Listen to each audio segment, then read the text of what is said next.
भगवान राम जानते थे कि उनकी मृत्यु का समय हो गया है। वह जानते थे कि जो जन्म लेता है उसे मरना ही पड़ता है। यही जीवन चक्र है और मनुष्य देह की सीमा और विवशता भी यही है।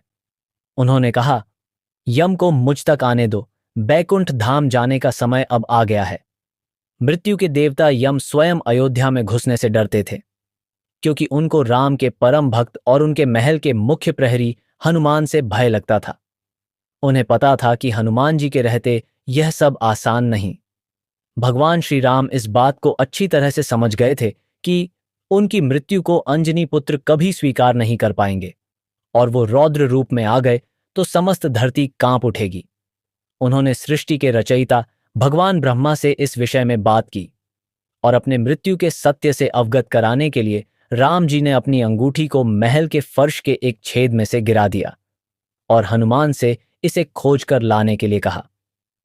हनुमान ने स्वयं का स्वरूप छोटा करते हुए बिल्कुल भंवरे जैसा आकार बना लिया और अंगूठी को तलाशने के लिए उस छोटे से छेद में प्रवेश कर गए।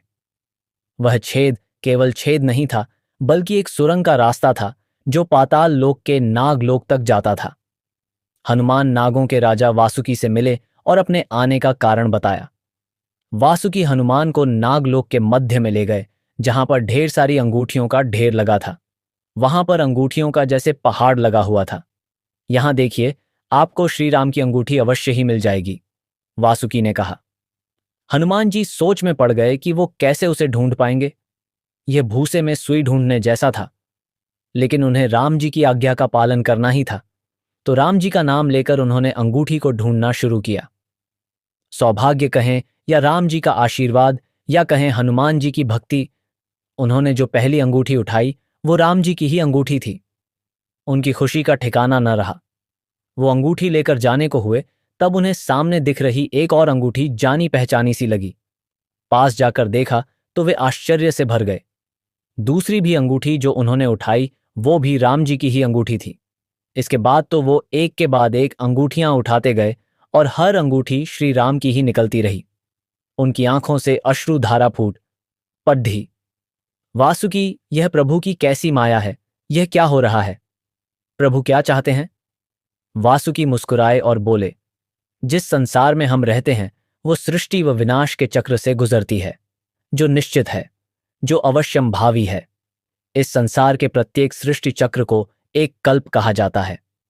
हर कल्प के 4 युग या 4 भाग होते हैं। हर बार कल्प के दूसरे युग में अर्थात त्रेता युग में राम अयोध्या में जन्म लेते हैं। एक वानर इस अंगूठी का पीछा करता है, यहां आता है और हर बार पृथ्वी पर राम मृत्यु को प्राप्त होते हैं। इसलिए यह सैकड़ों हजारों कल्पों से चली आ रही अंगूठियों का ढेर है। सभी अंगूठियां वास्तविक हैं, सभी श्री राम की ही है। अंगूठियां गिरती रही हैं और इनका ढेर बड़ा होता रहा। भविष्य के रामों की अंगूठियों के लिए भी यहां पर्याप्त स्थान है। हनुमान एकदम शांत हो गए और तुरंत समझ गए कि उनका नागलोक में प्रवेश और अंगूठियों के पर्वत से साक्षात्कार कोई आकस्मिक घटी घटना नहीं थी, बल्कि यह प्रभु राम का उनको समझाने का मार्ग था कि मृत्यु को आने से रोका नहीं जा सकता। राम मृत्यु को प्राप्त होंगे ही, पर राम वापस आएंगे, यह सब फिर दोहराया जाएगा। यही सृष्टि का नियम है। हम सभी बंधे हैं इस नियम से। संसार समाप्त होगा, लेकिन हमेशा की तरह संसार पुनः बनता है और राम भी पुनः जन्म लेंगे। प्रभु राम आएंगे, उन्हें आना ही है, उन्हें आना ही होगा।